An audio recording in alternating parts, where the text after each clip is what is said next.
Hello.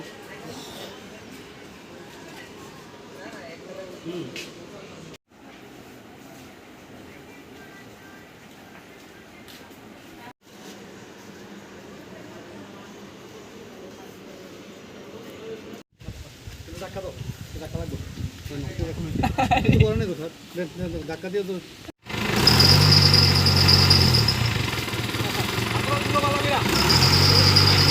আসলে গতকালকে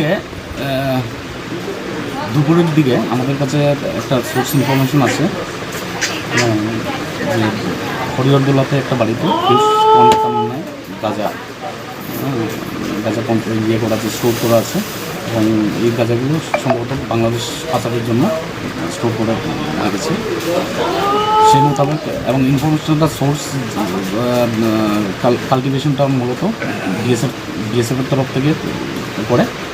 তো যথারীতি আমরা আইন মেনে যতগুলো স্টেপ নেওয়ার অ্যাজ পার এনডিপিএস অ্যাক্টে সবগুলো স্টেপ নিয়ে আমরা মধুপুরের থানার পিএসআই দীপজ্যোতি এবং আদার স্টাফ সঙ্গে আমাদের ক্যাম্প বিএসএফ ক্যাম্প না কামথানা এবং অ্যাসিস্ট্যান্ট কমান্ড্যান্ট বিএসএফ মিলে আমরা জয়েন্টলি ওই বাড়িটা রেড করার পর ওইখান থেকে 5টা বস্তাতে মোট 72 কিলো গাঁজা আমরা উদ্ধার করি।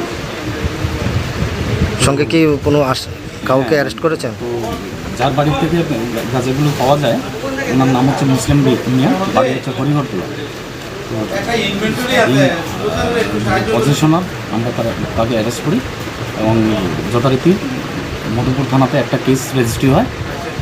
মধুপুর থানার কেস নাম্বার 26 20 CNDPS অ্যাক্ট।